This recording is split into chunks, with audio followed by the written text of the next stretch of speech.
compartilhava stories direto. Porque aí tem aquela vinhetinha que a gente apresenta, só que não vai dar tempo de botar. Não tem problema nenhum. Perfeito. Isso. Vamos lá ver se... Vai, Tom, vamos...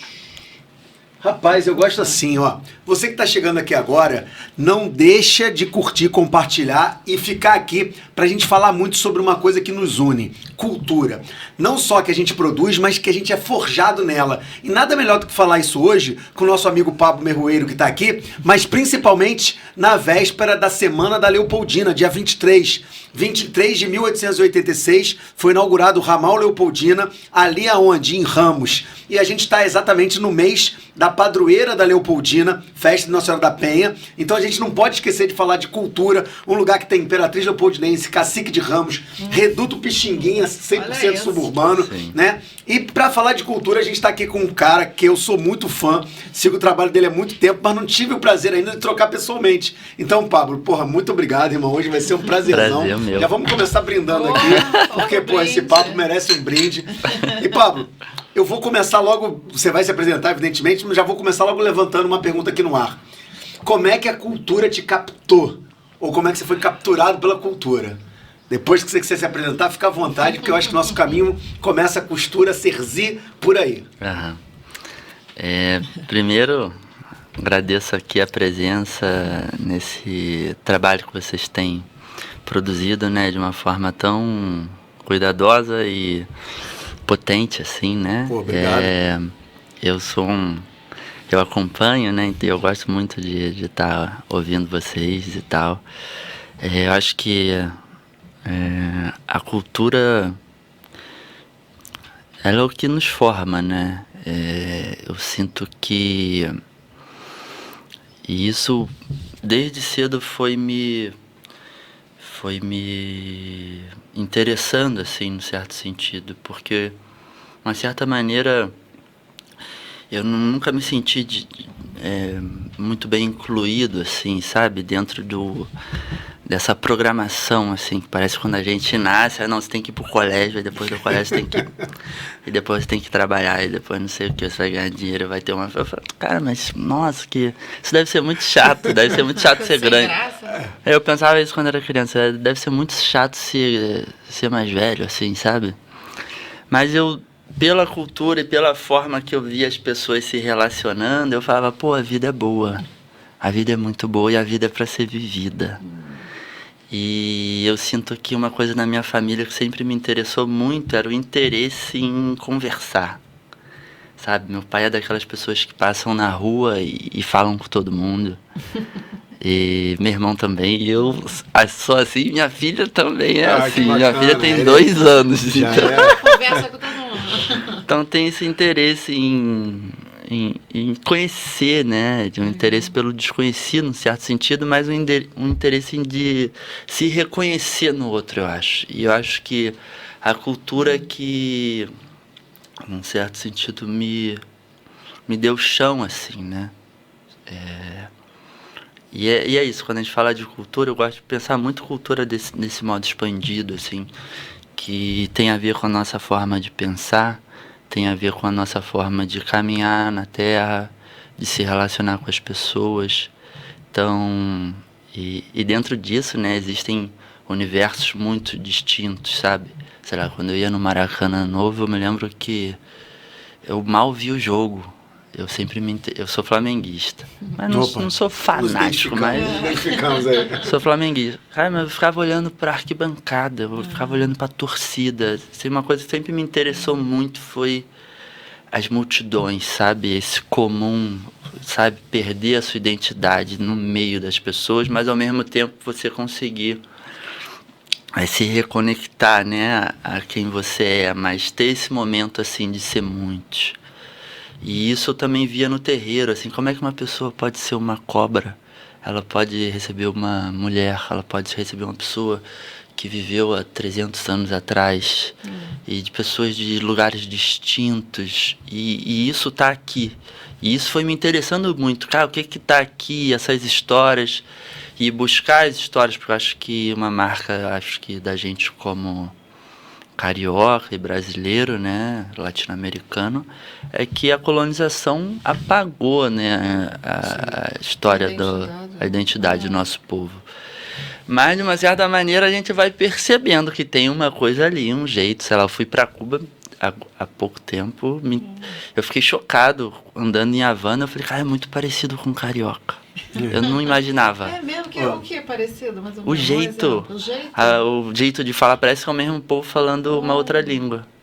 É muito, para mim foi muito chocante, em Havana especificamente, assim, em Havana, as ruas parecem com o Rio Antigo, o tamanho delas parece com as ruas da Maré, isso eu fiquei chocado, falei, cara, isso aqui parece a Maré, isso, e tipo as pessoas, assim, o jeito, o trato, a forma, a abertura, eu acho que o carioca, diferente de outros estados do Rio, mas o carioca dos centros urbanos, assim, ele tem essa coisa aberta, espontânea, de se reconhecer, de tipo, você tá andando na rua, para pra conversar, já tá tomando uma cerveja no bar, fala com todo mundo e tal.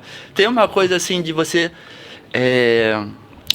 se abrir, você tá muito aberto, né? É uma cultura muito expansiva, assim. Eu vou até aproveitar que você falou de uma coisa que eu gostei aqui, cerveja. Pô, Tom, descola uma garrafinha daí, se puder, no canto aí, que agora que eu descobri que a nossa acabou aqui, pô, se puder. Mas eu queria começar a pegar um gancho aí, porque a gente já tá em Cuba e a gente nem saiu ainda do nosso nome.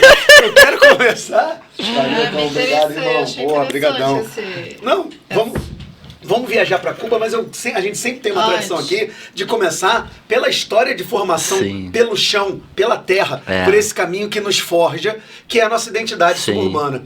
E a gente, antes de começar, o papo estava maravilhoso aqui, a gente estava falando dessa sua suburbanidade ali da Tijuca profunda, né, diria o Aldir Blanc ali, dessa Tijuca conectada, né, ao Salgueiro, essa Tijuca conectada à Formiga, ao Borel, à Casa Branca, ao Turano, enfim.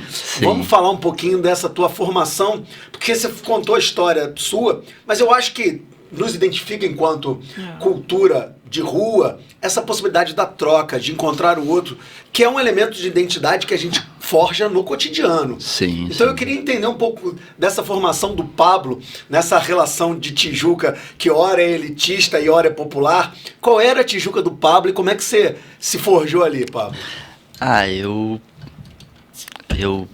Eu acho que a Tijuca tem, pelo menos na década de 90, assim, que foi acredito que tenha sido uma década também muito violenta. É verdade. Né? Muito 90, marcada, assim, muito sitiada, assim, né? Você tinha que andar na rua muito antenado. Até hoje em dia o carioca anda um pouco. Mas eu acho que essa fronteira entre o asfalto e a favela, eu acho que até por um lugar ali, ele tá meio que da parte que eu nasci ali no Pé do Salgueiro, né? Tá dentro parece que um vão ali das pedras, né? Da Floresta da Tijuca. E tipo, os grandes bailes eram ali, né? O baile do Salgueiro, eu me lembro que eu ia deitar, a janela tremia, eu era criança, olhava pra janela, via aquele formigueiro de gente. A violência, né? Tipo, a violência também era uma marcação, mas tipo, tinha essa coisa da pichação, sei lá, eu me lembro que eu e meu irmão, a gente pegava o busão para às vezes olhar uma pichação em outro lugar da cidade. Então, essa Tijuca sempre me marcou, né? Meu irmão foi um bom jogador de futebol, assim, tipo... Depois que, enfim, ele acabou meio que desistindo da profissionalização, assim, mas ele era craque, assim, sabe? E a gente cresceu ouvindo, né, sei lá, eu aprendi a jogar futebol com o Dionísio, que foi o bode atômico do Flamengo. E o Dionísio era uma pessoa que, sabe, tava ali no boteco todo dia. Atrás dele tinha pedaço de jornal com gols dele, sabe? Era o lugar dele no boteco. Eu achava aquilo maravilhoso. Aprendi com Salvador. E meu irmão jogava, por ser muito bom, ele sempre era da seleção, né? Do time ali do local. Meu pai era professor de natação no Tijuca, então a gente sempre frequentou o Tijuca. O cara é tijucano raiz mesmo. Meu pai era raiz é o que tem carteirinha de sócio. Meu pai era professor, então a gente fazia de tudo. Era um lugar também, ele trabalhava muito, né? Porque ele chegou a ser técnico da seleção também. Minha mãe era advogada. E então o Tijuca também era um lugar bom, que eu podia acessar ele em um dado momento caso eu precisasse, mas eu estava atento ao olhar das pessoas, né? Sei lá, tinha um Tião de Salgueiro. O Tião era um grande caixa da bateria, sabe? Sei lá, meus amigos, porque o Tijuca tinha uma coisa interessante. Dava muita... Quem jogava na seleção, assim, quem jogava basquete, vamos supor, tinha direito à escola. Tipo, tinha uma relação ali, então, sei lá, meus amigos, meus irmãos, eu tenho como irmão, que até foi um dos fundadores do Norte Comum, que a gente vai chegar lá, de uma família histórica do Salgueiro, sabe, uma família que formou a escola, sabe, e os pais, assim, né, tocavam com Almir Guineto, tocaram no Originais do Samba. O tio foi o maior surdo de terceira. Então, tipo, a gente tinha essa relação de convívio, de subir, de conversar, de fazer amizade, sabe? E de percorrer a cidade. Eu acho que tem esse marco também, assim, de... E meu irmão, por jogar futebol, ele jogava futebol onde? No subúrbio. Claro. Aí a gente frequentava, todo final de semana eu tava indo frequentar o Olaria, enfim, esses campos do subúrbio, Zona Oeste. Madureira. No São Cristóvão tinha um bode que ficava amarrado atrás da arquibancada, eu lembro disso até hoje. Ficava amarrado atrás da arquibancada, quando acabava o jogo, soltava o bode no campo, ele que aparava a grama. Meu Deus do céu! E ele era brabo, ele ficava amarrado lá atrás, ele era brabo. Então, tem essas coisas aí. Então, essa coisa do futebol... Eu só vou pedir uma parte na tua fala, porque eu achei muito bacana que você foi falando, eu trouxe uma reflexão que ela até já existe, mas às vezes a gente oculta, ela esquece. Porque a Tijuca, ela tem um pouco mesmo desse lado de ligação da cidade entre vários polos, não só ligação geográfica, porque é um ponto de entrada para a Zona Norte, é um ponto que você vem do antigo Engenho Velho, São Francisco Xavier, e se desloca para o Engenho Novo, então você está conectado ao Andaraí, ao Engenho Novo, ao Meia, mas também é um lugar de encontro de diversidade, porque você falou do Salgueiro, cara, o Salgueiro tá aqui, a Praça Spena tá aqui, você tem um centro, né, econômico, comercial, de uma elite que se pretende ascender na Zona Norte, mas conectado, quase que de forma desassociável a essa ancestralidade negra fundamental que forja, né, o trabalho e a cultura do Salgueiro. Então, você foi falando, eu fui pensando assim, viajando, é um lugar de cruzo mesmo, né? Assim. Sim, e eu me lembro que eu tava passeando com a minha avó pela Tijuca, aí ela olhou pro morro e ela falou, pô, Paulo, eu morei aí de tal e tal data, era 1926. Caramba. E tipo, ninguém da minha família sabia. Isso foi muito interessante, passar o final da vida perto dos meus avós, né? Porque parece que vai rolando, o cinema vai tá passando ali, né? Então você vai... Possibilidade de acessar cada memória. Acessando essas memórias, e aí eu fui entender, né? Tipo, e é isso. Essa família que vem do Vale do Café, principalmente, vamos supor, eu tenho uma avó que vem ali da região de Três Rios, é filha de um congolês com uma alemã, e essa alemã foi expulsa da família por casar com esse meu avô, José, que vinha do Congo francês. E aí minha outra avó também vinha dessa região, e o pai era pescador, na verdade ele fazia o transporte de barco. Eu acredito muito que ele devia ser puri, pela década que ele viveu, na região que ele viveu, foi bem no momento do aldeamento dos puris. E vendo, né, a fisionomia, a única foto que eu tenho dele, tipo, bem parecido, e tipo, E aí meu outro avô... E só uma pergunta, eles vêm também nessa decadência de produção cafeeira do Vale do Paraíba? Vem meu avô... Quando é que eles chegam aqui Eu tenho um avô que saiu de Barra do Piraí, de dentro de uma fazenda, que ele não conseguia estimar direito a data. Caramba. Que a família dele foi para essa fazenda, como é que se deu isso. Mas ele foi escravizado, ele não pôde estudar. Aí dali ele vai para Santa Rita de Jacutinga, que é uma região até mais ou menos próxima de Barra do Piraí, mas é ali fronteira também com Volta Redonda. Sim. E, enfim, eram 9 irmãos, uma dificuldade tremenda, sabe? Morrendo de fome, veio descalço pro Rio sozinho. Mas aí nessa ele consegue entrar pra Marinha. Então a gente consegue se libertar desses laços, né, marcados da escravidão, assim. E ele sendo branco, é uma coisa que pouco se fala também, mas ali no Vale do Café... Provavelmente né, considerado como mestiço pra época, né? Sim, Assim, sim. E aí é isso, minha mãe nasce, tipo, dessa minha avó, né, que é filha de um congolês, com... Isso são maternos, né? Ou paternos? É que eu misturei. O paterno foi esse que foi para para Santa Rita de Agostinho. E a materna, mas é porque as avós maternas, elas nasceram praticamente no mesmo local. Caramba. Assim. E aí, uma dessas minhas avós casa com um ator político assim importante, né, na Galícia, como eu estava contando para vocês. Essa história foi maravilhosa. Quero que você fale de vida com a galera aí também. Foi um líder anarquista, né, lá, e ele vem fugido pro Brasil. Ele era pedreiro, né, canteiro, trabalhava com pedras, porque lá as casas são de pedras, né.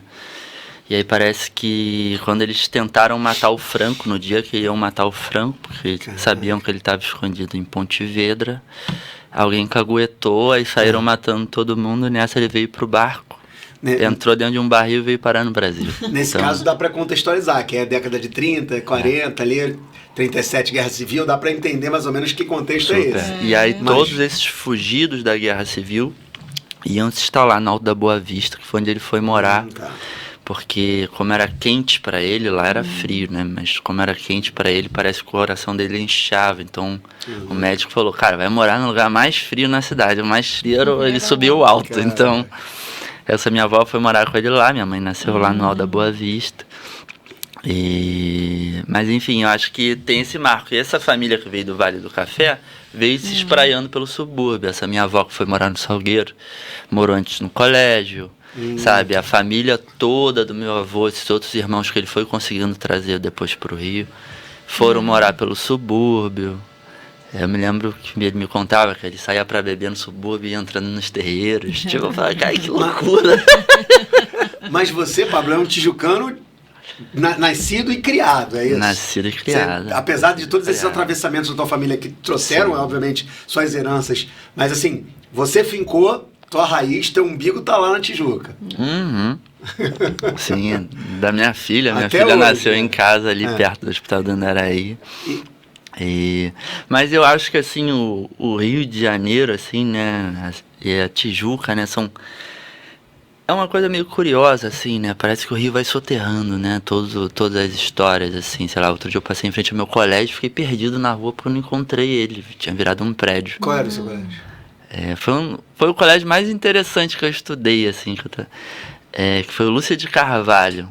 Era um colégio, assim, muito barato, então era uma mistura que iam todos meliantes, todos repetentes. Eu fui lá o que eu tinha repetido também, eu repeti 3 vezes, assim. A escola pra mim foi um tormento na minha vida, que eu nunca gostei de prova. Me identifico com isso. Eu também nunca gostei de prova. E nunca gostei dessa forma de ensino. E filho de professor, eu também, filho de professor. Eu também, tenho crítica à prova, medalha, então eu acho péssimo. Eu nunca gostei de competição, foi até o que me tirou do futebol, eu não gostava de competir, sabe? Mas jogava bem, igual teu irmão?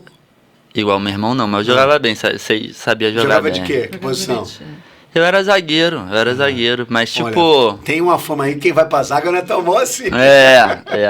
Eu tô botando pilha porque eu também jogava de zagueiro, mas porque eu era baixinho aí. Mas eu não gostava, assim, era um clima hostil, assim, já novo, sabe? Muita violência, assim, sabe? Na linguagem, a linguagem muito violenta nunca me interessou tanto, sabe? E não sei se é porque eu cresci ali no meio dessa coisa das brigas, assim, né? Era briga de torcida. Às vezes tu tava passando na Tijuca ali pelo Maracanã, tu via uma torcida, você nem olhava pra trás, você virava e corria, porque não tinha o que fazer, sabe? Via um bonde, né? Tinha uns bondes com números de ônibus pela cidade. Mas eu acho que tudo isso foi influenciando essa questão de circular, né? Meu irmão, a gente pegava o ônibus e a gente ia pra qualquer lugar, sabe? Ia pra praia, ia conhecer tal bairro, ia visitar um amigo. E eu acho que isso acabou trazendo nessa criação no Norte Comum, né, desse coletivo, que foi uma experiência assim mesmo, um laboratório de relações afetivas, assim, que eu acho que fez com que pessoas que nunca iriam se encontrar pela forma que a cidade oficial se faz, né, o que ela quer, né, porque existe um certo apartheid, assim, né, tipo, das favelas, nem acho só de um certo, subúrbio, não. Acho projeto de país que segrega, sei lá, a gente ia pro Hotel da Loucura no Engenho de Dentro, pô, não tem ônibus pra voltar depois de meia-noite, sabe, a gente chegava lá, lotava saraus dentro do antigo hospício, com mais de 300 pessoas numa sexta-noite, e não tinha ônibus de volta. E sei lá, eu acho que a própria questão, né, do transporte da cidade está na ilha, né?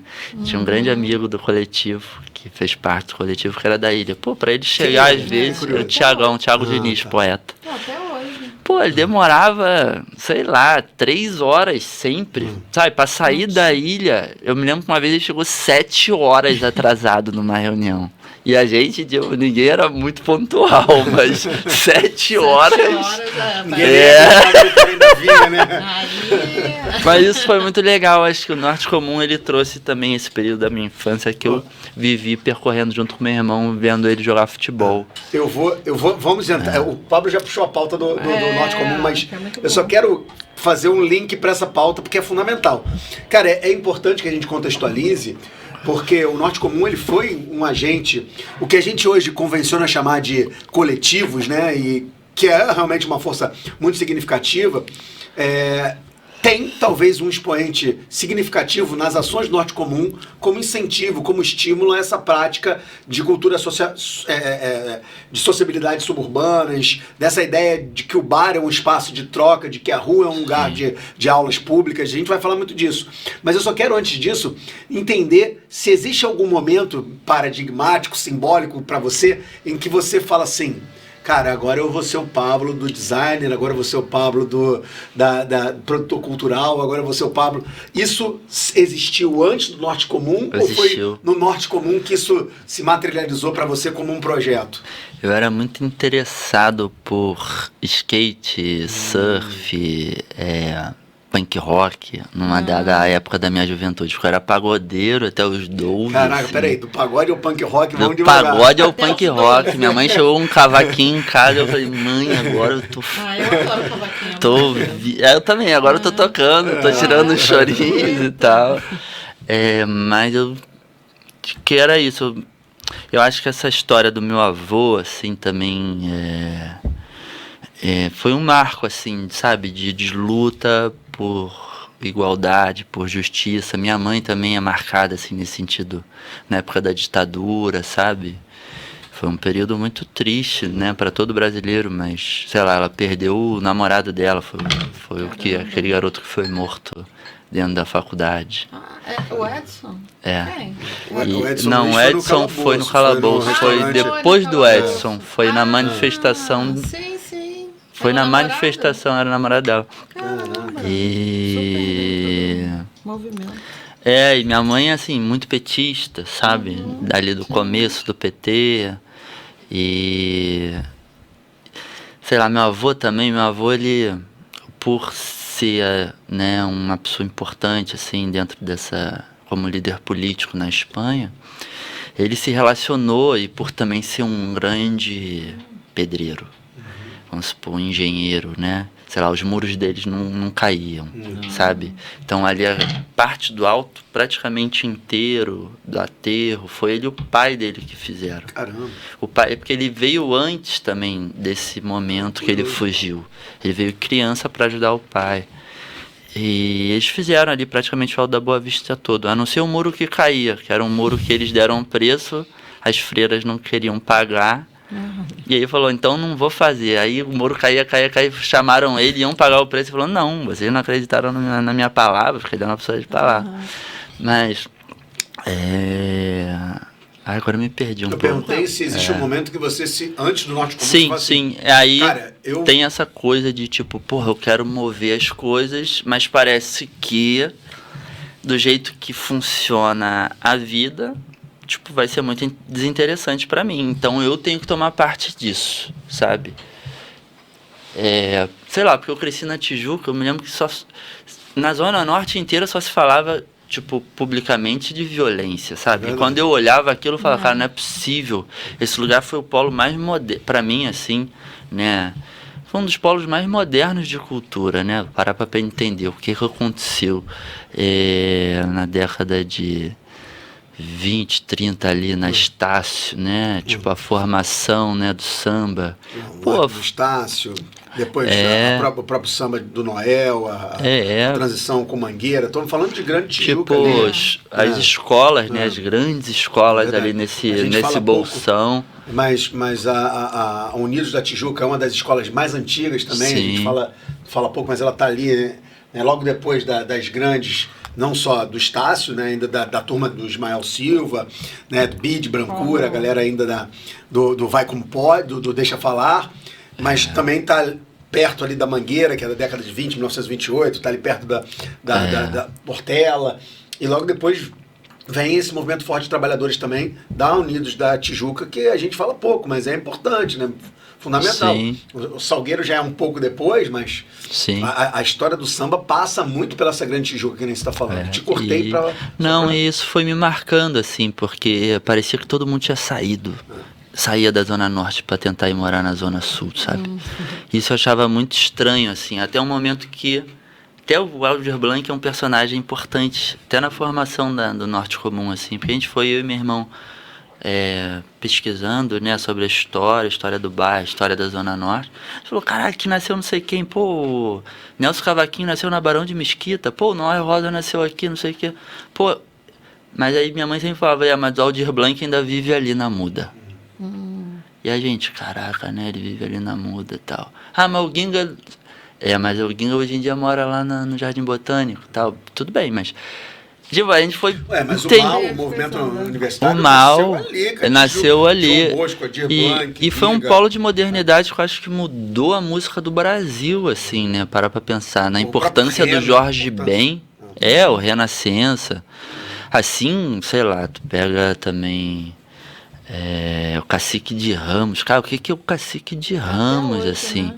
E, tipo, pra mim, o Abel me falou uma coisa muito bonita, assim, uma vez. A gente tava falando do Almir Guineto, que, pô, foi mais ou menos próximo, né, da família e tal. A importância dele pro Cacique, sei lá, é a importância que as pessoas têm o Chico Buarque na Zona Sul, para as rodas de samba na Zona Sul. O Cacique, ele... trata o Almir Guineto no mesmo lugar, sabe? E tipo, porque existe uma geografia, né? Que se move, assim, até uma, sei lá, geografia talvez cultural mesmo da cidade que muda, né? E isso foi me chamando muita atenção, mas isso me fez mover. Então, aos 16 anos, eu e meu irmão, a gente começou a fazer festivais de música, filmar, sabe? Tudo envolvido com a cultura, né? Tudo envolvido com a cultura, relacionando essa cultura urbana, né? Skate, começamos a fazer vídeo de skate. Aí começamos a se relacionar com bandas de outros lugares do Rio, de fora do Rio. Isso era que década? Só isso pra gente... aí, quando a gente viu, tinham 65 pessoas, assim, mais ou menos, dentro desse coletivo. E aí a gente fazia umas roupas... Mas não era Norte Comum ainda? Não. Qual era o nome? Era DAF. Não era o nome que não significava nada. Um dia bateu na cabeça. Eu e meu irmão, assim, de bobeira em casa. Tinham 65? Pessoas de São Paulo, pessoas de Santa Catarina. E tipo um movimento de bandas de música que envolviam também pessoas que surfavam, sei lá, tu pega até o próprio surf, assim. Marcelo Freitas, ele estudou nesse mesmo colégio que eu, na Tijuca. O cara é campeão mundial de longboard. Sei lá, o cara que revolucionou o surf no Brasil, ele também era o Dada Figueiredo, sabe? Que também tinham bandas de punk e tal, tava ali naquela região ali. Tá longe, mas ali tá da perto. Praça da Bandeira, né? No garage ali. No garage, tem a sua importância. Mas então aí tem isso, também tem essa coisa do rock suburbano, né? Que foi muito presente muito também, forte, né? Outro dia eu tava conversando com o Vascaíno e ele falou, não, Paulo, eu virei metalheiro, sendo vascaíno na arquibancada. Aí eu vi o Ed, comecei a escutar, procurar, e o cara só escuta metal até hoje. Meu vizinho. Descobriu o Iron Man, agora... E vem cá, Legal. agora eu quero entrar no Norte Comum para entender uma coisa que para mim... Assim, Mas é bom tu explicar o que é o Norte Comum, que tem gente que então, não isso é saber. muito difícil até de explicar o Norte Comum, porque tenta... quando iam entrevistar a gente, cada um falava uma coisa. Porque era tipo um grupo muito diverso, assim mesmo. Mas eu então, sinto que Norte foi Comum, segundo o Pablo. Segundo Pablo. Eu acho que foi um laboratório de relações afetivas que geravam ações públicas na cidade do Rio de Janeiro, especificamente na Zona Norte. Pô, já dá um verbete. Gostei. Bonito isso. Poético. Mas e aí nisso... Porque é isso, a gente não chegou... Teve a ideia do que era e começamos... A ideia não veio antes. Meu irmão escreveu uma carta no antigo Facebook, que ainda não era cortado o lastro, né, da publicação, porque não tinha essa coisa de você pagar pela publicação, né, chegar a mais gente. E ele escreveu uma carta e as pessoas que moravam na Zona Norte se sentiram super... tocadas por essa carta. Ele falou, então vamos marcar uma reunião tal dia. A gente foi, a gente começou a marcar nas praças, e aí eu comecei a mapear os grupos, a gente começou a conhecer, a trocar. Começou com essa ideia de rede mesmo, sabe? E que também era, a gente foi muita coisa, eu acho. Vocês se encontravam e conversavam Se encontravam um dia na semana, tomavam cerveja, ficava na praça, sentava no chão da praça. Depois, então vamos conhecer os centros culturais, porque não acontece nada nesses centros culturais, não é possível. Pra onde está indo esse dinheiro? Nos poucos equipamentos culturais que tinham na Zona Norte, né? Nos poucos equipamentos culturais. E nisso a gente ia na Biblioteca Parque, ia na... Sei lá, eu tenho amigos hoje em dia que eu conheci os pais antes, sabe? Por essas atuações. A ideia vinha no encontro, né? Vocês iam e aí a gente foi entendendo, caraca, que eram pessoas muito diversas, tinham pessoas de idades diversas, de locais diversos. Sei lá, tinha uma pessoa, o Chico, grande jornalista. Mas, sabe, aí depois ele começou a trazer a filha. A filha era da minha idade, sabe? Então, isso era muito interessante, pessoas completamente diferentes. E aí nisso surge essa oportunidade dentro do Sesc, depois de uma reunião que a gente foi fazer, que tinha muita gente na nossa reunião. Tinha mais gente na nossa reunião do que no show do MV Bill que estava acontecendo. Inconcebível. Não, tô brincando. Parece surreal de pensar isso. Eu até queria ir ver o show do MV Bill, mas eu falei, cara, não, a reunião, eu vim pra reunião. E a gente nem sabia que ia ter show do MV Bill. Porque eu acho que é isso, é uma falha... E eu vejo isso até hoje, né, das instituições, com uma falta de relação com os locais onde elas estão inseridas. Sim. Parece que elas chegam de paraquedas, assim, completamente alienígenas, a cultura local, a forma como as pessoas se relacionam com a vida, assim. Cara. E aí a gente foi muito crítico nesse sentido. Mas aí eu acho que um ponto muito interessante que marcou o nosso trabalho foi, beleza, aí chamaram a gente para fazer a produção desse projeto, que se chamava Projeto Geringonça. Foi criado até por um cara bem interessante. Teve a sua importância no começo, que foi o Fábio Malheron, que depois ele foi pro MINC e tal. Na época lá do Gil e do Juca, né? Mas a gente transformou esse projeto que estava acabando no projeto mais barato do Sesc Nacional. E aí eu falo barato porque o Sesc, na real, ele entende por números, né? Se a coisa está dando certo ou não. Porque é uma instituição extremamente burocrática.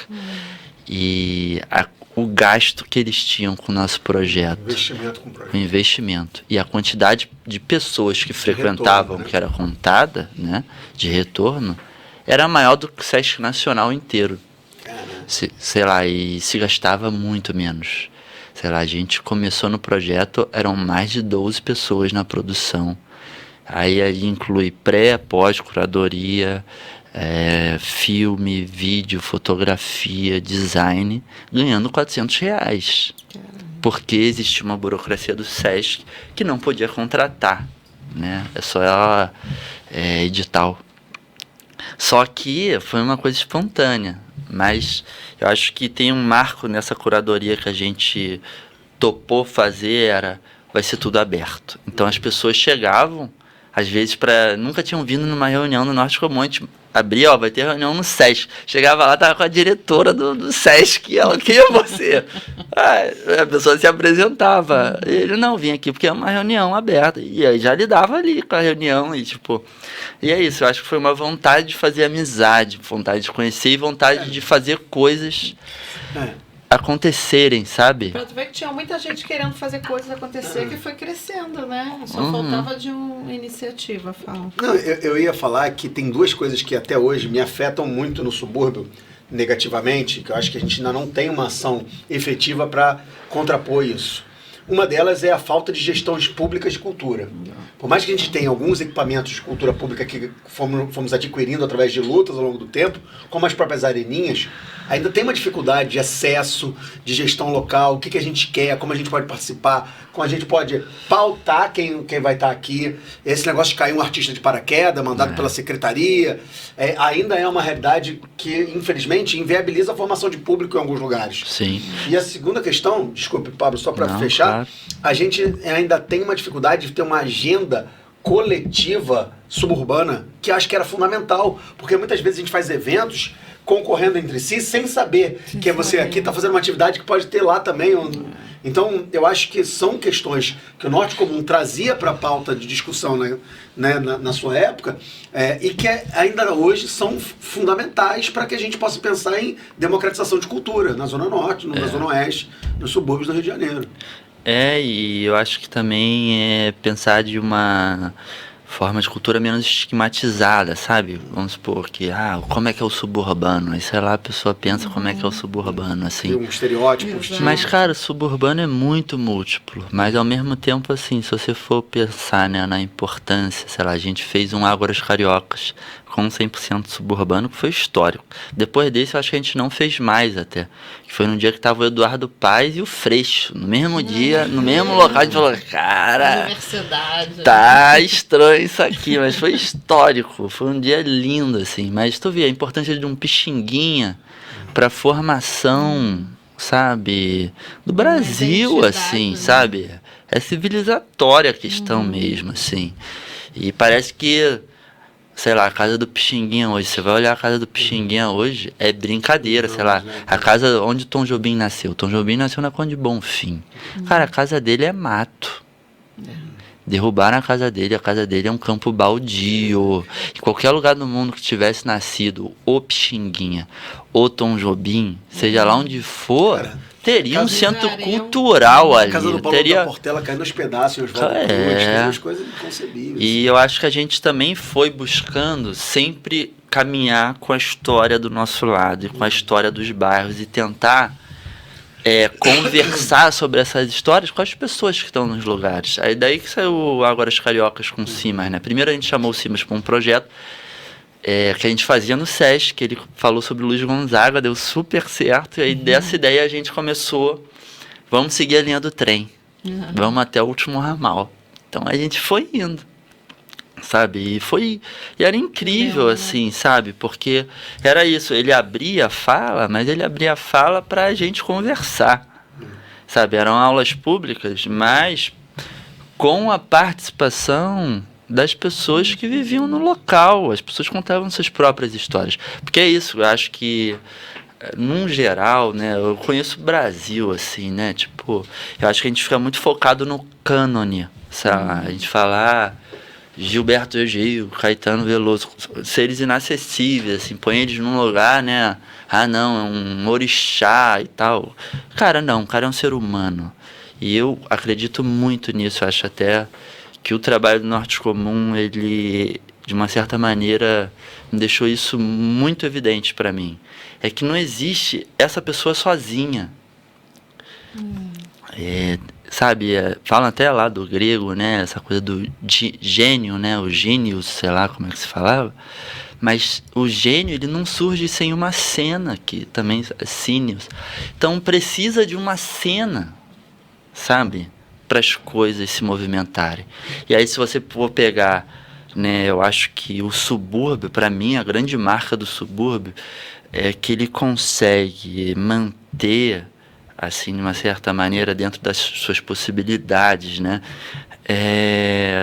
O que a gente tem de melhor, assim, como ser humano, tecnologias humanas. Sei lá, tem uma vez eu indo quando a gente começou a atuar dentro do antigo hospício, onde a Anice trabalhou, né?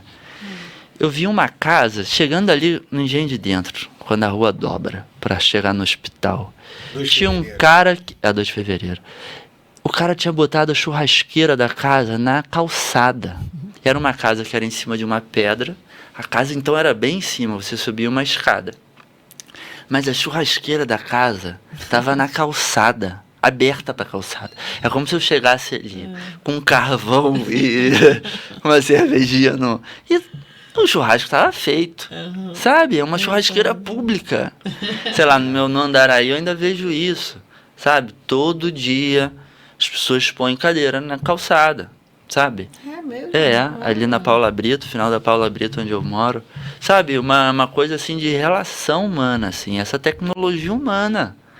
E eu acho que isso vem dessa cultura negra, né, que a gente está imerso, assim, né, cultura indígena, essa cultura da roda, esse aprendizado da roda, sabe? Sei lá, outro dia eu voltei com Siqueira, Mestre Siqueira, junto com a Abel, no Uber, a gente foi deixar ele em casa depois do dia do Pixinguinha. Pô. E ele foi comentando, aqui vivia não sei quem, aqui vivia não sei quem. Pessoas assim que a gente, tipo, na história oficial você nunca ouviu. E são pessoas muito importantes, sabe? E eu acho que essa vontade de trazer essas histórias à tona foi uma coisa que foi nos movendo a realizar. Então, dentro disso, a gente foi realizando projetos de pedagogia, né? Sei lá, dentro mais do campo de pedagogia, que a gente pode dizer, né? Com CIMAS, com essas aulas públicas que eram o Ágoras Cariocas. Mas quando a gente foi parar no antigo hospício, e aí a gente entrou em contato com o trabalho da Nise, o trabalho do Vitor Por Deus, que assim, para mim, é uma pessoa fantástica, um suburbano, assim, que fenômeno, assim. Do Hotel da Loucura, né? Idealizador. O nosso coletivo foi o primeiro a ocupar. O Ocupa Nise. Pô, o que acontecia no Ocupa Nise é algo assim... E mudou a vida de todo mundo do coletivo e de todo mundo que participou ali. Sei lá, uma amiga minha descobriu que estava grávida, numa pagelança dentro do Hotel da Loucura, sabe? De um pajé do Ceará, sabe? Sabe, isso era possível. Isso dentro da instituição. E na época que ainda existia um projeto manicomial em curso. Tinha pessoas, né, vivendo com restrição de direitos em função da... E vocês tinham algum incentivo público? Nenhum. Incentivo, nada, cara, eu ia falar exatamente isso. Porque, na verdade, o que eu sinto é que o que falta, principalmente, é espaço. É óbvio, o incentivo poderia ajudar muito, mas foi algo que a gente não quis correr atrás, sabe? Entendi. Porque me parece que a migalha é migalha, sabe? E aí ou você trabalha para catar essa migalha ou você faz. É óbvio que dá para tentar achar um meio do caminho. Mas a gente resolveu fazer, sabe? E não ficar escrevendo edital, porque também toma muito tempo, né? A gente não era uma produtora, a gente acabou se tornando sem ser. Porque a gente nunca foi registrado. A gente até tinha passado na FGV, um professor muito legal, Rodolfo Noronha, chamou a gente, a turma toda participou dessa formação do que a gente poderia transformar o nosso comum para conseguir essas verbas públicas. E no final, quando estava tudo pronto, a gente falou, cara, não, mas não é isso. A gente não quis engavetar o trabalho, sabe? E eles falaram, realmente seria um engavetamento, porque o projeto de vocês é muito mais expansivo, sabe? Porque a gente era muita coisa junto. E muitas pessoas, sei lá, eu me lembro que quando a gente vai pro Hotel da Loucura, é uma cisão que acontece, né? Das pessoas que queriam ficar na Tijuca e pessoas que queriam adentrar a Zona Norte. E o Vitor, a gente fez um trabalho no Morro do Salgueiro, aí rolou o teatro, que era o Teatro Dionísio, teatro criado dentro do Hospital Psiquiátrico, né? Quando foi fundado o Hotel da Loucura. A gente fez no Salgueiro, era uma ciranda que devia ter, sei lá, 80 pessoas na ciranda. tomava toda a quadra. Uma coisa assim absurda. Ele falou, olha, o que vocês fazem é saúde.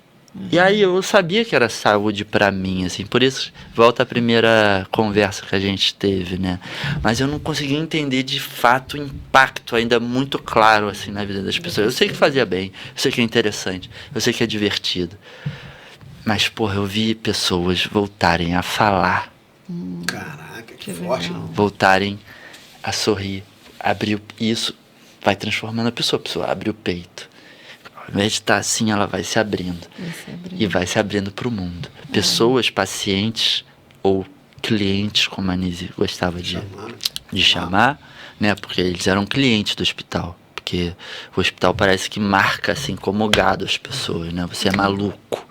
Mas na verdade você vê o que está fora do hospital, às vezes é muito mais maluco do que o que está dentro do hospital, né? Exato. Sei lá, em Madureira mesmo, a gente ainda fazia umas camisas pro Norte Comum. Aí estava andando, indo visitar o local, né? Que era um amigo que estava fazendo as camisas, que tinham montado meio que uma fabricazinha no terraço da casa dele. E a gente resolveu fazer com ele para fortalecer ele e tal. Aí nessa ele encontrou amigos na rua, já era de noite. Primeiro a gente foi encontrar com ele tava bebendo no bar, a gente ficou bebendo no bar com ele, depois a gente foi pra casa dele. Pô, passou um carro na rua, e como eu não conhecia as pessoas, eu tava parado, falei com ela, mas ele tava lá conversando com elas, que ele não via elas há um tempo, eram 2 pessoas. Tava eu, JV e esse amigo. Caraca, eu vejo um carro dobrando, uma rua larga, um carro dobrando, e eu vi que o carro nos viu e ele joga pro canto e acelera. Aí foi muito rápido o estalo.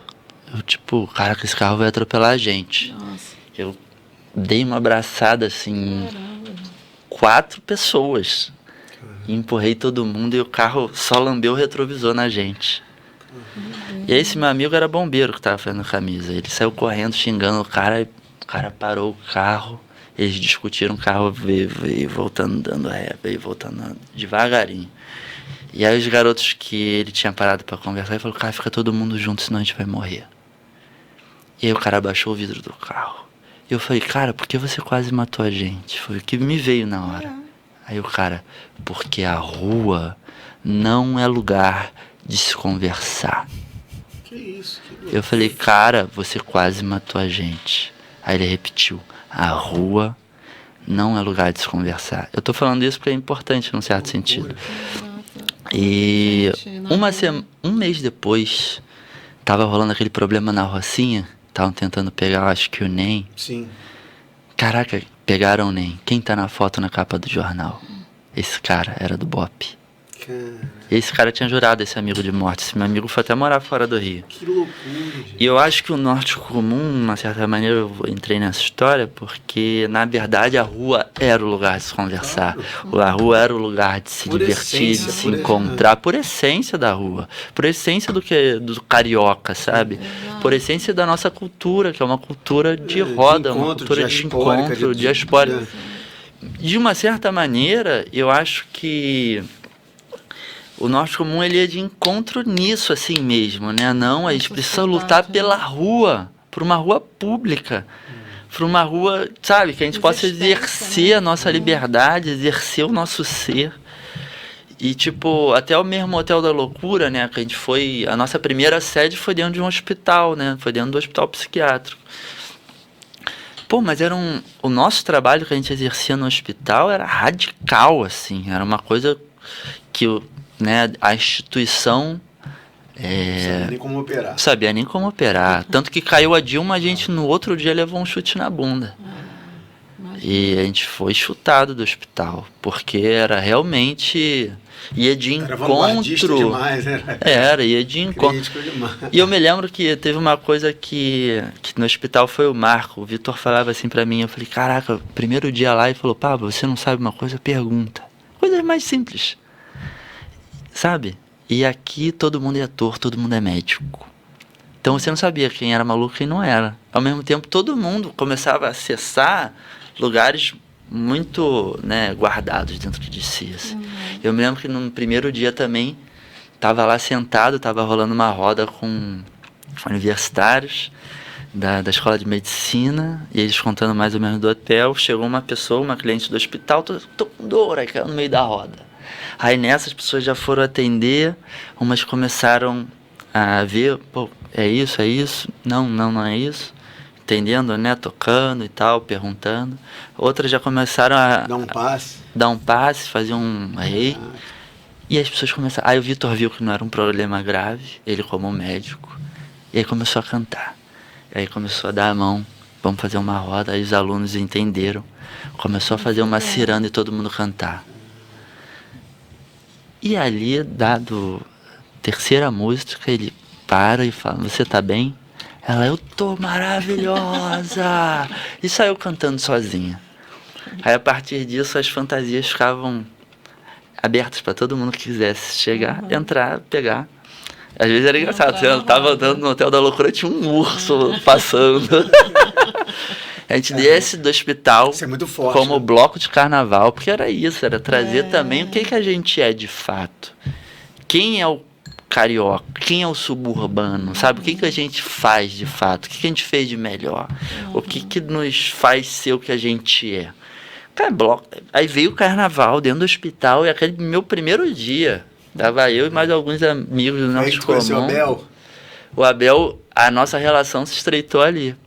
Eu conheci a Facina, a companheira dele, uma grande pesquisadora.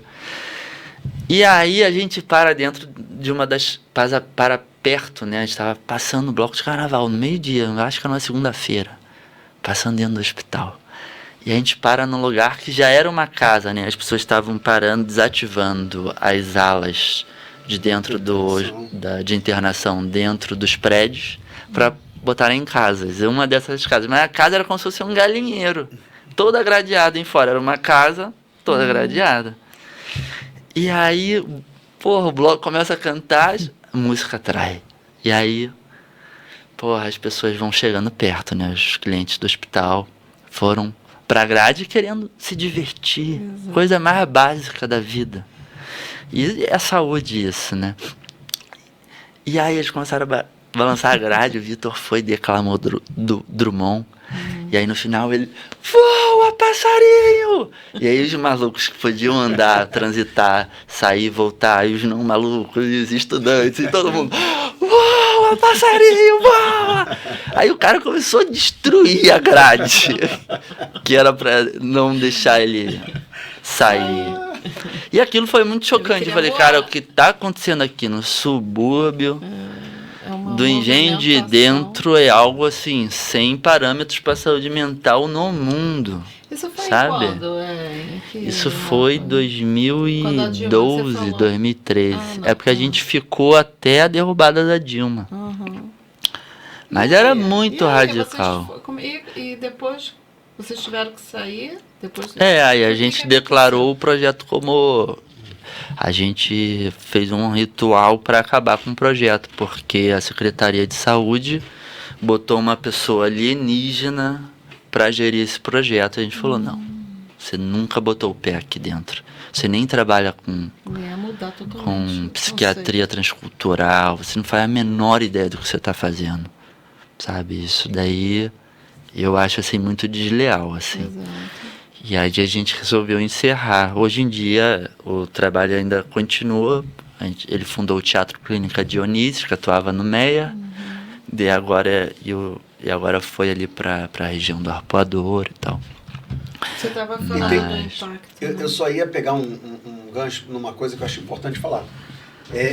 O Engenho de Dentro, a gente fala dessa importância transformadora do Engenho de Dentro, que começa com um protagonismo feminino essencial, e é uma coisa que a gente fala pouco, né? Um lugar que era um lugar de cura indígena, né? Um lugar onde tinham as águas santas, as águas, né, que desciam do maciço dos Pretos Forros e cruzavam o bairro do Engenho de Dentro para desaguar no Porto de Inhaúma. Então é um lugar que ancestralmente já é muito forte de cura. Mas essa cura começa com duas mulheres fundamentais que a gente tem que falar aqui, que são fundamentais para a história e para a cultura do país, né? Dona Ivone Lara e Dona Doutora Anísia da Silveira. Então é muito forte perceber como a arte é um instrumento de cura, de transformação, né? Como a gente começou o nosso papo da cultura aqui, como a cultura ela é essencial no sentido mais literal que a palavra possa carregar, né? E eu acho que as pessoas têm pouca dimensão, né? Vamos supor, o que a Anísio conseguiu fazer dentro do hospital são mais de 450 mil obras. E você vê ali o trabalho de artistas que, sei lá, dos grandes críticos de arte do nosso país, né? Que foi o Mário Pedrosa, e falava, pô, esse cara aqui não tá nada atrás do Picasso, do que o Matisse fez. Mas só que ele era louco. Então o valor dele tá em outro lugar. Assim como a gente vê, né, sei lá, pelo samba, mas por outras coisas que aconteceram, né? Porque aconteceu muito, você falou de Água Santa. A gente, por essa vontade de conhecer, a gente foi parar ali. Um dia a gente virou a noite trabalhando no hospital. Porque era isso, era um lugar radical, assim. Era completamente institucional o Hotel da Loucura. Muito distante do que acontecia dentro do hospital. Sei lá, eu me lembro que uma vez estavam procurando o Reginaldo Terra, que é um ator dentro do Teatro Dionísio, que era um interno. Passou pelo Juliano Moreira, enfim, passou por todos esses tipos de violência que a gente pode imaginar ou não ter nem ideia. E ali, no Hotel da Loucura, era um lugar de liberdade, assim. Então, uma vez estavam procurando ele no hospital, porque ele não tinha voltado para casa dele. E aí, quando encontraram ele estava deitado no chão da sala do Norte Comum, escutando Tim Maia, sabe? Bom gosto, sabe? E era algo assim... É isso. E aí, sei lá, teve uma vez que a gente virou a noite lá, a gente passou o presídio de Água Santa e foi visitar a fábrica d'água, que dá o nome ao bairro Água Santa, porque o Beisola. E aí a gente foi visitar lá o lugar onde ele é um ex-escravizado. Se curou, né, saindo do engenho de dentro, e começou a engarrafar essa água e vender no centro. Primeira fonte de água mineral, segunda do estado, primeira do município que ele encampou, né? E, pô, é um lugar maravilhoso. Tem um teatro de pedra dentro da floresta. Tem uma cachoeira lindíssima. A gente foi ver até onde sai o fio d'água. Isso foi a galera toda do Norte Comum. Depois do hotel, de manhã.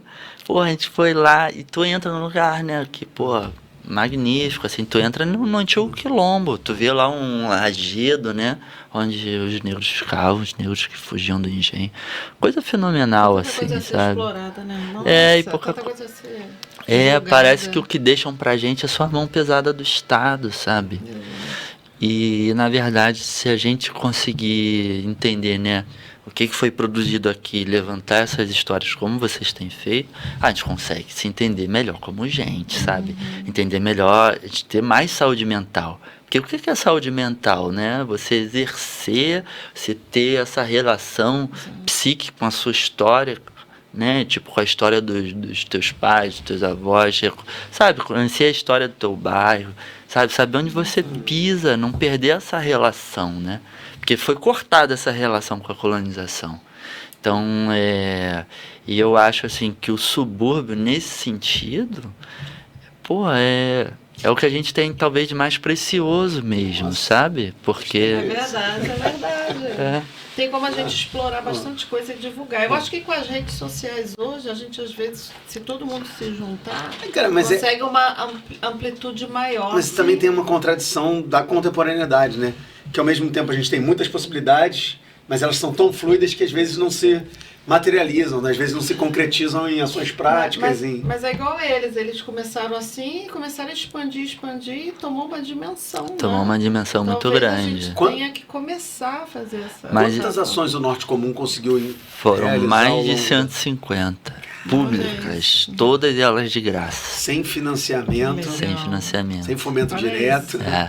E eu acho que teve um impacto também na Secretaria de Cultura, né? Porque antigamente grande parte da verba ia para Centro-Zona Sul, né? E a partir dali começou a ser dividido. Mas só que eu acho que também teve uma coisa que, em certo sentido, como é que a gente consegue dar esse outro passo, né? Um passo maior, assim, que consiga ter um impacto, assim, muito grande na vida das pessoas. E eu acho que a gente ia de encontro a uma forma diferente que a política é tomada, né? Porque a gente nunca quis fazer campanha. gente recebia desse zongueiro grande aí, da cultura. Pô, aí vamos fazer campanha de não sei quem. Não.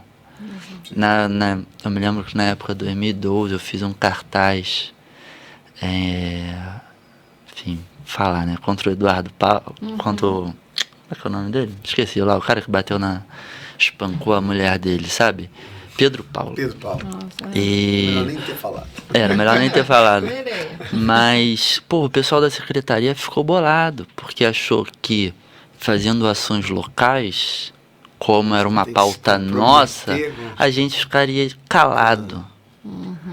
E de uma certa maneira a gente vai afastando, né, todas as verbas de cultura da gente. Porque as ONGs, tipo, por mais que elas sejam muito importantes, elas, vou ser bem crítico aqui e tal, minha opinião, assim, elas precisam do povo despotencializado. Assim, enxergar aquele menor favelado como uma pessoa que precisa de ajuda. Sei lá, tu pega, sem ser essa última campanha, a penúltima campanha, acho que do Eduardo Paes, ele falava que ele ia cuidar das pessoas. Eu sou completamente contrário a isso. Eu acho que a gente não precisa de cuidar, a gente precisa de respeito. E de respeito no certo sentido. Se entender como um ator político de transformação do lugar onde você vive, sabe? E eu acho que é isso que as pessoas no Rio e em todos os lugares do mundo precisam começar a se entender, sabe? De tipo, ó, quem move o mundo é a gente. Quem levantou esse Rio de Janeiro, quem sai para trabalhar de manhãzinha, sei lá, pro centro da cidade, né? Lota o centro da cidade, depois tem que voltar para casa pegando ônibus lotado, é o povo suburbano, em maioria negro, sabe? É tipo, é um disparate, assim.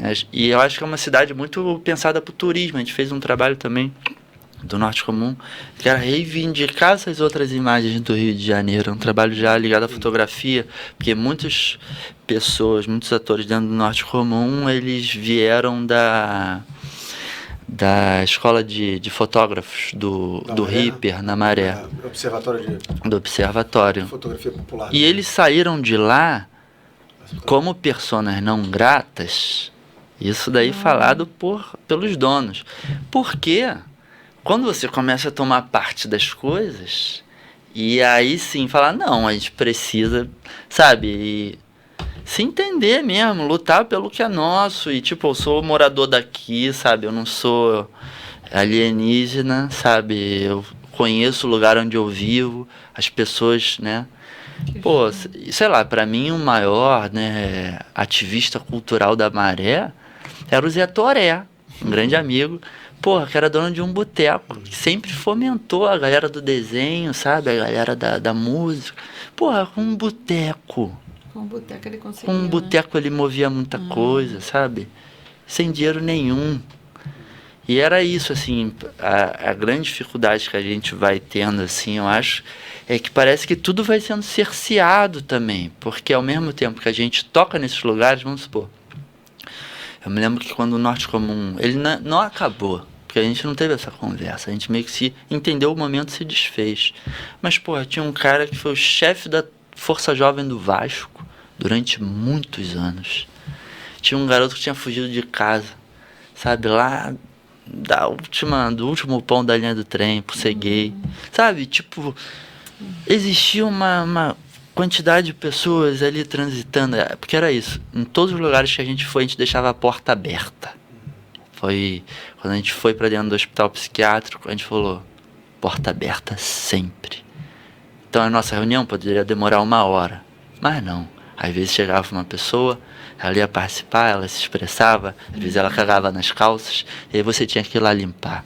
Você tinha que trabalhar no hospital, porque ninguém tinha cargo. A gente nunca quis cargo, você me entende? A gente queria mover a cultura da cidade. E eu sinto que esses espaços vão sendo bloqueados de uma certa maneira, porque é muito avesso à forma como as coisas se mantêm, sabe? E não é interessante para eles, né? Você tomar essa consciência, se valorizar como ser humano, é interessante para o sistema, né? Então... o sistema quer te formatar, né?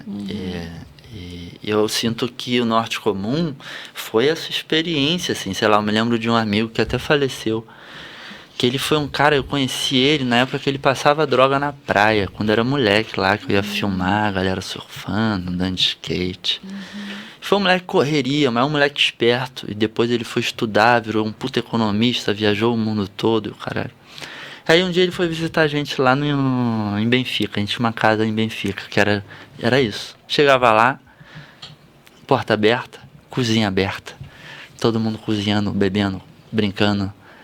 Isso era muito interessante do Norte Comum, porque a gente nunca entendeu. Para mim, eu acho que também é um marco assim, dessa cultura suburbana, é que a gente não se enganou achando que dignidade é só trabalhar, sabe? Não, trabalho, o que é trabalho, né? A gente reivindicava outras formas de estar na vida e viver essa experiência. Então a nossa casa era uma alegria. Todos os dias era festa. E não tô dizendo que era festa de tipo um DJ tá tocando lá. Às vezes sim, às vezes não. Mas tipo... A festa do encontro. Era a festa do encontro, estava sempre aberto ao encontro, a gente estava sempre recebendo gente. Sempre, de diversas formas. E sem essa burocracia, chega de burocracia, sabe? A burocracia ela é feita para emperrar as coisas. E eu acho a gente, assim, pela nossa cultura, é uma cultura, assim, não burocrática mesmo, assim, né? E esse amigo falou assim pra mim, uma hora ele tava calado, eu falei, tá tudo bem, Fernando? Ele falou, tá, Pablo, mas eu tô pensando aqui, né? Cara, esse aqui é o sonho de qualquer pessoa na vida. Eu falei, como assim um sonho, né? Tipo, sei lá, tinha gente, era uma segunda-feira, estava vendo como se fosse um churrasco, comida, cada um cozinhando uma coisa alguma hora, tomando cerveja, uns fazendo capirinha, brincando, conversando sobre política, sobre arte, pensando no projeto, que a gente estava sempre pensando, conversando, brincando e trabalhando. Aí eu pegava ali, estava no meio do almoço, conversando, tal, tomando uma cerveja, eu pegava ali meu laptop, já começava a bater, era meio reunião, era meio festa, era meio tudo, sabe? E ele falou, Pablo, o sonho de qualquer pessoa é ela poder encontrar os amigos e, tipo, festejar a vida e trabalhar no meio disso, sabe? Ele falou, porra, eu fiquei rico, Pablo, ganhei dinheiro pra cacete, viajei o mundo todo, mas eu nunca tive isso. E eu vi que ele tava meio assim, entristecido. E eu falei, cara, então curte.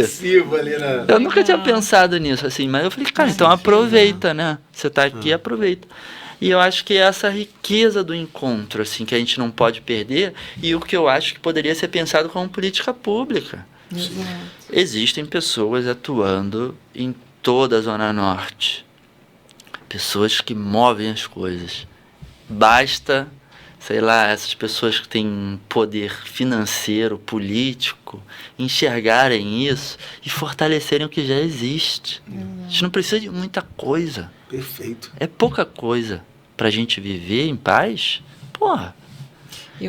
Não, fala. Isso é saúde mental, porque eu acho que a atuação local, ela da cultura, ela transforma não só economicamente o local, né? Você vê que isso daí é um agente dentro desse tipo de política que tem movido o Rio de Janeiro, né? A ocupação dos lugares no centro, chegam lá, a ocupação acontece, vem o mercado, se apropria dali, retira as pessoas que são moradoras, gentrifica, não reconhecem, né? Como essas pessoas, a potencialidade dessas pessoas. Eu acho que poderia ser o contrário, sabe? Eu acho que você reconhecer a potencialidade dessas pessoas, você está transformando tudo em volta. Aí você está transformando desde a tua calçada, sabe? Você está plantando, sei lá no Andaraí está rolando uma movimentação linda, que é a Roda de Tambores, Alegria de São Benedito. De 15 em 15 dias a gente cozinha, vai para a praça. E, sei lá, cada um leva uma coisa, cada um aprende, as crianças participam, vêm aprender a tocar e rola jongo, rola samba de roda, rola tambor de crioula, a gente recebe mestres. Isso daí começou depois de um São João. A gente falou, vamos fazer um São João na rua. A gente começou a ocupar a praça para isso. Porque é isso, é uma praça que o morro inteiro desce. Vários morros ali do complexo do Andaraí descem para essa praça. Legal. E sabe, é uma praça que eu até quero mudar o nome.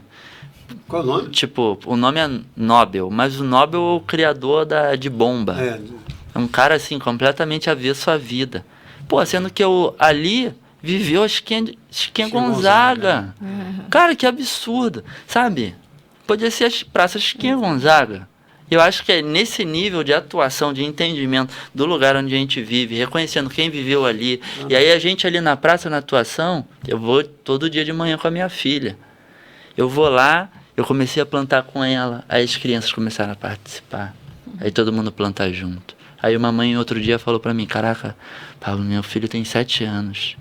Ele nunca tinha plantado uma árvore. E hoje em dia ele tá falando, isso aí vai ser marcado pra vida dele inteira. E a gente tá ali num processo de transformação mesmo. Se o lixeiro chega, fica no celular ali a manhã inteira pra chegar meio-dia e meter o pé, sem querer, né, questionar ele, cada um com a sua realidade de trabalho, com a sua regra, com as suas contradições, né?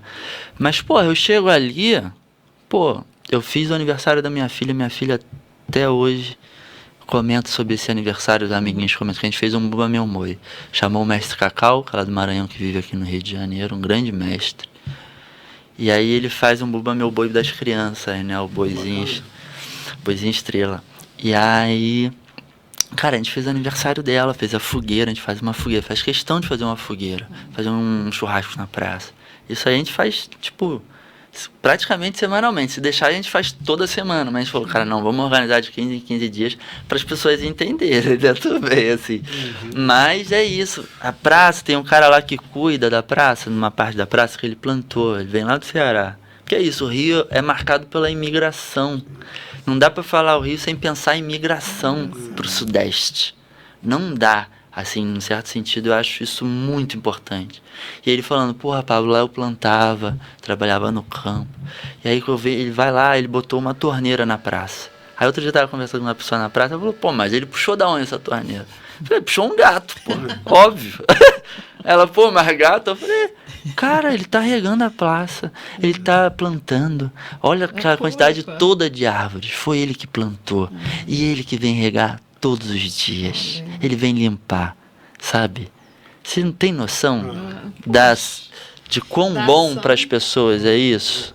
E esse cara fala para mim, não, Pablo, eu sinto que quando depois eu rego vem um vento, assim, passa um vento me agradecendo, eu me sinto alimentado por isso. Eu tô pegando outra parte da praça com as crianças.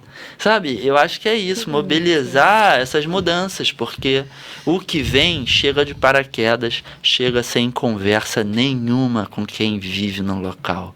Isso é lá no Andaraí? Isso é no Andaraí.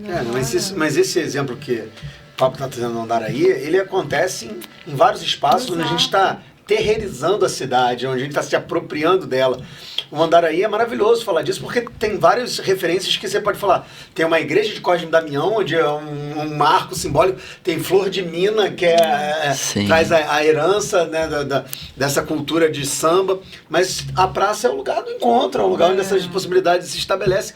E isso acontece em vários lugares, e até em lugares onde a ausência da praça, com a rua sendo esse lugar. Eu moro no Engenho Novo, e no Engenho Novo, na rua onde eu moro, que é Allan Kardec, não tem praça pública nenhuma em volta. Então, muitas vezes, a rua é o espaço dessa troca, onde você fecha a rua para jogar teu futebol, para bater uma laje, para fazer a festa de aniversário do teu filho e colocar ali o paraquedas, a lona. Então... Sim, eu acho que esse lugar de... dividir, porque no que a gente dá... É uma outra lógica, né? Parece que quando a gente dá, a gente perde, mas não, a gente recebe. A gente às vezes recebe até mais. E eu acho que essa lógica, e aí a gente pode voltar, né, à história do Rio de Janeiro, é uma lógica completamente diferente da lógica do colonizador, né? Que só retira, que só extrai até o limite. E a gente, sei lá, eu subo direto à floresta com a minha filha, né? E é uma coisa que eu comecei a pensar, eu falei, o que é escola? Porque eu tenho muito interesse por pedagogia, assim. Apesar da minha experiência na escola ter sido, assim, devastadora, sabe? No sentido emocional. Não é que eu sofri bullying, não é que... Não foi isso, assim. A questão da prova, da competição, assim, eu acho completamente avessa à vida. Porque a vida se dá no compartilhamento. Isso é o que nos forma como ser humano e nos forma como humanidade, sabe? E essa ideia, né, de tipo, da violência, caraca, é algo avesso à humanidade, né? Isso daí foi uma falta de recursos históricos de certos pesquisadores que acabaram marcando a história universal, né, do ser humano no mundo. Mas até pegar pelos esqueletos, né, mais antigos, o que mostra o cuidado com o outro. E tem uma música que era cantada no Hotel da Loucura por esses grandes mestres que a gente recebia do Brasil, né? A gente recebia educadores populares do Brasil inteiro, sabe? Eu vi uma freira jogando capoeira com um pajé. Sério? Isso aí é... Isso aí ele fez até imaginar, né? Eu vi isso. Caraca, eu vi isso no meio de uma festa, no meio da Ocupanise. O cara que andava pelo hospital comendo lixo. E aí falavam, eu não me lembro o termo específico hospitalar lá, que deram a ele. Mas falavam que ele era embutido, não sei o que, nunca ia sair de si. Enfim, nunca ia se relacionar. Ele agarrou no pescoço do Vitor. E aí ele era gigante, ele era muito grande, ele era muito forte. E aí as pessoas no início se precipitaram a tentar separar o Vitor. Não faz nada não. E aí todo mundo entendeu. E aí ele, cuidar do outro é cuidar de mim. Cuidar de mim é cuidar do mundo. Cuidar do outro é cuidar de mim. E aí todo mundo escuta, escuta o outro, a outra, alguém. Escuta, acolhe. Cuidar do outro faz bem. E aí estava recebendo pessoas universitárias do mundo inteiro, pesquisadores do mundo inteiro. Que tinha a ala, era um U gigantesco. Uma parte se transformou em galeria de arte, com a sala do Norte Comum no final, com um banheiro no final, uma cozinha aberta, um salão de exposição e atividades, outro salão de exposição e atividades, no meio da escada, outra cozinha aberta e uma ala de hotel, que a gente recebia pesquisadores, jornalistas. E aí todo mundo começou a cantar junto aquilo. E o cara agarrado no pescoço dele. Se o cara apertasse, ele apagava. Aí o cara foi e deu um beijo na boca dele. E saiu, brincando. Sabe, as pessoas choravam, vendo aquilo. Porque aquilo é uma prova que os médicos estavam errados. Que aí a gente entra dentro dessa clínica farmacêutica, né? A grande dificuldade da Nise era de lidar com o ser humano, num certo sentido, porque o hospital implementava tantos remédios, tiraram a camisa de força, mas criaram uma outra camisa de força, com medicamentos que as pessoas não conseguiam segurar no pincel. E é isso, você não consegue segurar no pincel, você não consegue se expressar. E assim você acaba com o trabalho. Então foi se mudando as ferramentas de aprisionamento do ser humano, né? E lá era gritante essa outra realidade, sabe? E esse cara voltou a falar. Sabe, uma vez ele foi falar e falou uma coisa que era uma poesia, assim. Foi tão bonito. E tipo, algo assim, completamente assim. Era um ser humano dado como perdido, sabe? Estava catando lixo no hospital. E eu me lembro que isso, depois, quando o Vitor falava, não, Pablo, todo artista é médico, ele só se esqueceu disso. Porque arte é saúde, e saúde mental, coletiva é cultura. Tudo isso é entender a nossa história. E tu começa a ver as coisas conectadas. Porque, vamos supor, tu via dentro da Casa do Norte Comum a dificuldade das pessoas por moradia, né, que é um problema social, assim. E, tipo, de pessoas que estão trabalhando com cultura. Eu vivo, assim, tipo, lutando, assim, para conseguir pagar meu aluguel, sabe? E eu tenho um trabalho reconhecido dentro do campo do design, dentro do campo da cultura, mesmo assim é difícil. E por que a gente precisa viver de uma maneira tão difícil, parecendo que a gente ainda está pagando imposto para a colônia, né? Sabe? Por quê? Por que a gente precisa viver assim? A gente podia viver a felicidade de ver as coisas crescerem. Eu mostro uma plantinha, eu mostrei para minha filha, olha filha, essa plantinha hoje nasceu. Estava no campo de futebol, uma semente tinha caído da árvore e uma plantinha brotou. Eu, filha, vamos plantar essa planta. Olha só ela nascendo. Sabe, as coisas da vida, a vida vai tomando seu corpo. E por que a gente precisa viver estressado, né? Escravo correndo, dinheiro, escravo de coisas tão banais? Se a gente nasceu nessa terra, isso é completamente também a ver, sei lá, parar para pensar, né? Como os indígenas viveram aqui, porque a gente pode se reconhecer de fato como parentes, né, tupinambás, tem no nosso sangue. Sei lá, meu avô vem de Jacutinga. Jacutinga era uma terra tupinambá, era uma nação tupinambá que viveu nesse local, né? Porque eles vieram se alastrando pela costa. Pô, tinha esse problema de pagar aluguel. E aí, sei lá, eu fui a Cuba, eu tava falando pra vocês, e lá o pensamento do Simas, assim, estalou na minha cabeça. Você falou de terreirizar a cidade. Até pela forma, eu acho que, da colonização, que foi um pouco diferente. Lá a questão que eu percebi, né, essa questão do terreiro é em casa. Assim, não é fechado. Sei lá, eles vivem outros problemas, né? Muito grandes também. Mas eu acho que tem problemas aqui que eles não vivem lá. E eles vivem problemas lá que a gente não vive aqui. Mas entendendo a gente, assim, essa proximidade que eu vi em Havana, você estava andando por Havana, do nada você escutava, tipo, os tambores, e falava, o que está acontecendo? Você olhava, era um prédio. Sabe, no fundo, na casa de alguém. Você cultua a vida dentro da própria casa. E eu acho que o carioca, de uma certa maneira, toda a nossa cultura se relaciona com isso. Vamos supor, a coisa mais linda que eu via, assim, nas festas dentro do terreiro, era quando baixava, né, esses seres encantados, eles começavam a cantar os sambas antigos. Eu falava, caraca, né? E aí, presta atenção nisso, porque cada música traz uma história, nos remete a uma história. A gente começa a se interligar dentro de tudo isso, né? E a música que nos conecta com toda a vida, né? Com o que move a vida, né? Tudo é música, né? A cachoeira, a água que passa entre as pedras, aí você vê o passarinho, tá tudo girando à nossa volta, mas parece que querem cimentar tudo. Sei lá, hoje eu tava vindo para cá, eu tava escutando a entrevista que vocês fizeram com Rafael, Rafael Freitas. Que eu acho esse livro maravilhoso, assim. E eu vi ali histórias que eu escutava dos pajés. Sei lá, eu vi ele falando do Maracanã. E, pô, eu já escutei uma história de um pajé que ele fala, Pablo, ali vibrou um maracá de um ser humano. Ele me falou o nome do ser humano. Que foi um Morubixaba. E ele falava, o Morubixaba, ele foi acima do Cupixaua e foi acima... tipo, tinha um pajé, ele falava, o pajé era um médico.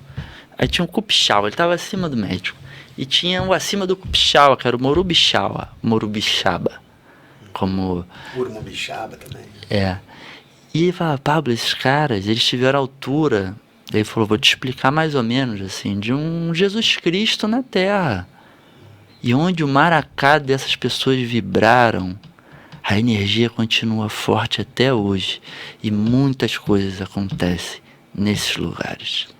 Então a gente está pensando em lugares que ele falou, não foi só ali não, Pablo. Entendeu? Essas pessoas viviam mais de 100 anos. Os antigos indígenas pegavam eles e levavam ele para ele se banhar no Rio Maracanã, no Rio Iguaçu, para dar banho nele todo dia. Ele falou, Pablo, onde o maracá dessas pessoas vibraram, corre uma energia. E essa energia, ela corre por toda a Zona Norte, por toda a Bahia, né? Esse trabalho, voltando ao Rio antes do Rio, ele conseguiu mapear, né? Irajá, Eiraiá, né?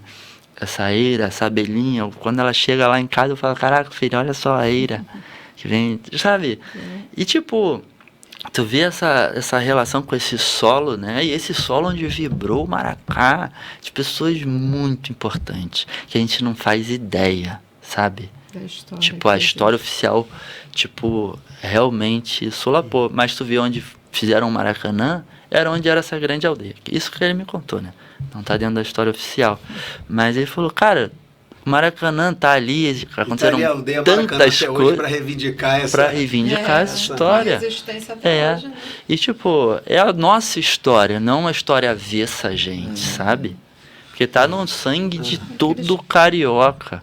Tá na terra, nessa terra que também bebeu esse sangue, né? Dentro de tantas violências que a gente sofreu.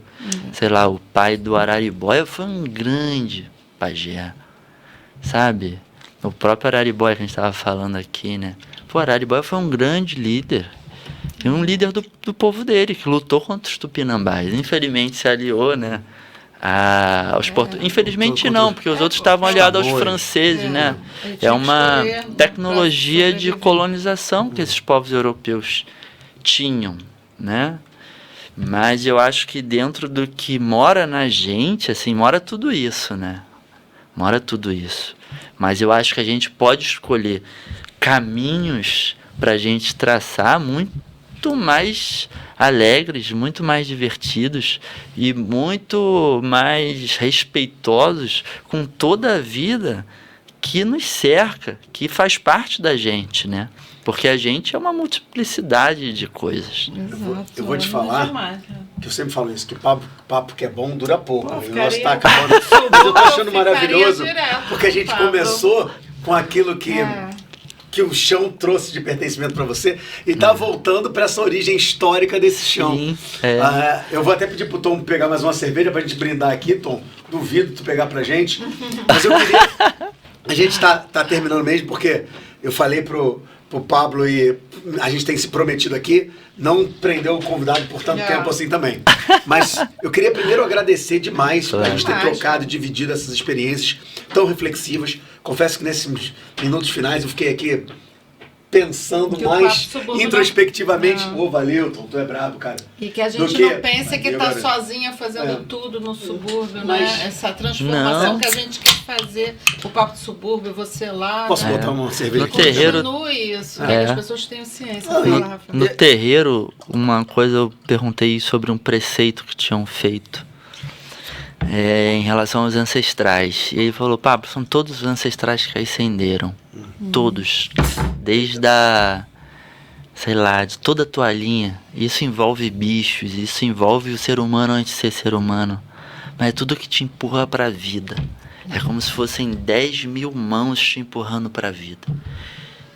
E ele fala, Pablo, essa vibração, ela continua a percorrer a nossa vida. Você pode chamar. Chama que eles ensinam. E é uma coisa que eu estava conversando com o Mestre Siqueira, ele até falou, Pablo, a gente tem que tomar muito cuidado com o que a gente fala, porque as coisas estão à nossa volta. Isso foi lá no Pixinguinha. O Pixinguinha também era malandro nesse sentido. Acendia muito. Nasceu no dia 23 de abril, né, pô? E sabe, a gente tem que reivindicar essas histórias... que nos formaram enquanto ser humano, assim, nosso entendimento de quem realmente a gente é, que a gente, parece que a gente às vezes sei lá, só o resquício de algo que foi, assim, né, a colonização parece que nos tira tudo mesmo, assim, deixa a gente sem nada, e sem nada pra quê? Pra te formatar, pra trabalhar, pra não pensar, pra não reivindicar o que é seu. Porque, na verdade, o que é meu é nosso. Exato. E o que é nosso é de todo mundo, né? Por isso que eu acho que, sei lá, você vai tirar uma frutinha do pé, você morde um pouquinho, devolve, sabe? Devolve a semente, planta, replanta, sabe? Não é para faltar comida para ninguém. Se existem 500 mil pessoas no Rio de Janeiro passando fome, isso é falta de visão, isso é falta de humanidade, sabe? Isso é falta de vontade, sabe? Porque não é para faltar comida para ninguém. E a incorporação de um projeto colonial também, como você falou, individualista, né? Porque a gente tá falando disso, mas é bom voltar a isso. A gente se reconhece muito mais eurocêntrico do que ligado às nossas heranças ancestrais comunitárias, né? Se a gente volta a falar da origem dos povos nativos, a gente vivia numa sociedade comunitária. A taba, a oca, a maloca era um espaço coletivo, tudo era de todos. Né? Não se produzia para um indivíduo. Mas no nosso processo histórico criou essa ideia tão egocentrada que a gente reforça nas nossas lógicas de pertencimento, de empreendedorismo, de... Sim, o empreendedor. E tipo, no Norte Comum, vamos supor, voltando ao Norte Comum, quando a gente conseguiu comprar um carro, porque a gente fazia muito projetos pela cidade, a gente precisava levar um bando de gente, né? Tipo, e na época... Sei lá, mesmo se existisse o Uber na época, ia sair uma fortuna. Então a gente comprou uma Kombi. Cara, a Kombi era pra mover uma galera. E a Kombi era de todo mundo. A Kombi até foi roubada dessa maneira, porque a gente emprestou a Kombi pra realizar um projeto no Jacarezinho, onde a gente tinha um projeto também super especial, que depois acabou dele surgindo também um Cafuné na Laje, do Léo Lima, que era um morador do Azul, né? gente fez muitos trabalhos no Azul. Teve até um livro que foi premiado pela Zoom, que a gente fez... Chegou, reuniu a criançada e a gente foi em busca, junto com as crianças, das fotografias das pessoas, das famílias dela. Porque tinha um fotógrafo no morro antigamente, aí parece que tinham jogado fora. Ele morreu, a família jogou tudo fora. Então a história do jacarezinho se perdeu ali. Então a gente foi buscar junto com as crianças, as próprias crianças trouxeram essas fotos. E cara, é uma foto mais maravilhosa que a outra, porque é isso, falta imagem. Exato. Na verdade. Você pega essas antigas famílias, coisas que eu soube há pouco tempo. Pô, existem livros que vai lá um escritor lá contar o que está passando pela vida da pessoa. Ele vai completando esse livro. Esse livro já começou há gerações e gerações atrás. E a gente, povos, né, marginalizados em sua maioria, formaram esse país, não se deu esse direito, né, da gente contar a nossa própria história. E a gente foi e reuniu essas fotos. Fizemos um livreto, que era um livreto aberto, onde poderia também virar uma fotografia para você botar na parede. E a gente imprimiu em lambe-lambe gigante. E a gente espalhou pelo Jacarezinho. E as pessoas passando falavam, caraca, aquele ali não sei quem choravam. Falavam, meu irmão morreu, não sei o que. Cara de time de futebol, todo mundo tomando cerveja depois do jogo. Porque lá tem um time famoso, né? Enfim, tem um campo de futebol ali. E, enfim, era uma coisa assim. E uma grande festa. Uma grande festa, assim, sabe? E isso virou um marco, assim, sabe? Para as pessoas que viveram aquilo ali. E muitas dessas fotos ainda estão lá até hoje, assim, né? Óbvio que o tempo já não deve... fazer para transformar, né? Pablo, irmão, sociedade. Eu queria te agradecer demais aqui, não só pelo papo de hoje, porque foi maravilhoso, a gente podia ficar horas trocando aqui, mas te agradecer por estar aqui dividindo, por ter tido um projeto coletivo que você, né, vamos dizer assim, socializou utopias para uma realidade diferente do nosso mundo e que essas utopias geraram sementes, né? Vários projetos que estão até hoje aí. Você com o teu projeto musical, com o teu projeto gráfico, com o teu, né, pelo mundo, com as tuas curadorias também. O Instagram dele, né? Ah, bacana. Pô, Tom, será que a gente consegue colocar aqui Ó, você que está assistindo, que chegou aqui até agora com a gente, que fez essa reflexão, essa viagem importante pela cultura suburbana, não deixe de seguir, compartilhar, espalhar para geral esse papo, mas também, ó, de entrar nessa rede aí, de conhecer esse trabalho maravilhoso do Pablo. Olha só, trabalho que é um trabalho que não é de hoje, como a gente falou aqui ao longo dessa conversa, é um trabalho revolucionário, é um trabalho de pertencimento, e é um trabalho que está em curso aí, aberto para trocas, né, Pablo? Pô. A gente tá vivo para trocar com a vida, né? Trocar com as pessoas, trocar, se entender, se compreender, brincar. É isso, eu entendi que, tá falando de escola, que é melhor a gente aprender brincando do que a gente ser forçado a aprender alguma coisa. Tipo, é melhor mastigar a comida e saborear ela do que engolir, né?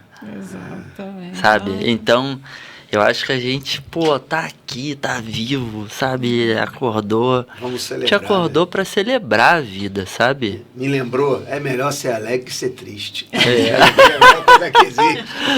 Pablo, irmão. Poxa, muito querido, obrigado. Muito obrigado mesmo, cara. Ó, o Papo Subúrbio tá aqui aberto. Quando você quiser chegar, trocar qualquer projeto, mandar a gente pra trocar aqui, vai ser um prazer, irmão. Brigadão, você que tá aí, ó, curtindo a gente. Segue o Pablo, segue a gente, espalha pra geral. O Papo Subúrbio continua aqui junto, galera. Tchau. Valeu. Tchau, Obrigado, tchau. gente. Valeu, Tom. Caraca, papo bom, hein? Porra. Ficaria horas, Pablo.